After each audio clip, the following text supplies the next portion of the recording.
Hi friends, ನಮಸ್ಕಾರ. ಇದು ಬಂದು ನಿಮಗೆ ವಿಡಿಯೋ ತೋರಿಸ್ತಿರೋದು ಬಳ್ಳಾರಿ ರೈಲ್ವೆ ಸ್ಟೇಷನ್ನು. ಅಲ್ಲಿಂದ ಜಸ್ಟ್ 1.5 ಕಿಲೋಮೀಟ್ರ್ ದೂರದಲ್ಲಿ ನಿಮಗೆ ಒಂದು ಹೋಟೆಲ್ ಇದೆ, ಪವನ್ ಹೋಟೆಲ್ ಅಂದ್ಬಿಟ್ಟು. ನಾವು ಅಲ್ಲೇನಾದ್ರು ಹೋಯ್ತು ಅಂದರೆ, ಮೀಟಿಂಗ್ ಇರ್ಬೋದು, ಬೇರೆ ಏನಾದ್ರು ಹೋಯ್ತು ಅಂದರೆ ಸ್ಟೇ ಆಗ್ತೀವಿ. ತುಂಬ ಚೆನ್ನಾಗಿದೆ. ಫ್ಯಾಮಿಲಿ ಹೋದರೂ ಉಳ್ಕೊಬೋದು, ಫ್ರೆಂಡ್ಸ್ ಅವರು ಸ್ಟೇ ಆಗ್ಬೋದು. ಮತ್ತು ಮಾರ್ನಿಂಗ್ ಬ್ರೇಕ್ಫಾಸ್ಟ್ ಎಲ್ಲ ಕಾಂಪ್ಲಿಮೆಂಟ್ರಿ ಗಿಫ್ಟ್ ಅಂದ್ಬಿಟ್ಟು ನಿಮಗೆ ಕೊಡ್ತಾರೆ. ವೆಜ್ ಆ್ಯಂಡ್ ನಾನ್ ವೆಜ್ ಎರಡೂ ಕೂಡ ಇರುತ್ತೆ. ತುಂಬ ಚೆನ್ನಾಗಿದೆ. ಒಂದು ಸಲ ಹೋದರೆ ಸ್ಟೇ ಆಗಿ ಮತ್ತು ಅಲ್ಲಿ ತಿಂಡಿ ಮತ್ತು ಊಟ ಸವಿರಿ ಹೇಗಿದೆ ಅಂತ ತಿಳಿಸಿ. ಹಾಗೆ ಔಟ್ಲುಕ್ಕಿಂಗು ಮತ್ತು ಒಳಗಡೆ ರಿಸೆಪ್ಷನ್ ಎಲ್ಲ ಕೂಡ ನಿಮಗೆ ಫೋಟೋ ಆದಷ್ಟು ಶೇರ್ ಮಾಡಲಿಕ್ಕೆ ವೀಡಿಯೋಸ್ ಮಾಡಿದ್ದೀನಿ. ಮತ್ತು ತಿಂಡಿ ಎಲ್ಲ ಬಂದು ಮನೇಲಿ ನಾವು ಉಪ್ಪಿಟ್ಟು ತಿನ್ನಬೇಕು ಅಂದರೆ ಬೇಡ ಅಂತೀವಿ. ಬಟ್ ಅಲ್ಲಿ ಹೋದರೆ ಒಂದು ಸಲ ಉಪ್ಪಿಟ್ಟು ತೊಗೊಳ್ಳಿ, ತುಂಬ ಚೆನ್ನಾಗಿದೆ.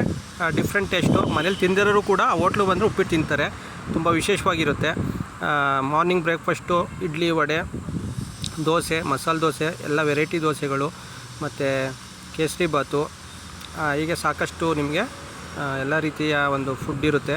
ತೊಗೊಳ್ಳಿ, ಹೇಗಿತ್ತು ಅಂತ ಹೇಳಿ. Thank you. ಎಲ್ಲರಿಗೂ ಒಳ್ಳೆಯದಾಗಲಿ. ಸರ್ವೋಜನ ಸುಖಿನೋ ಭವಂತು.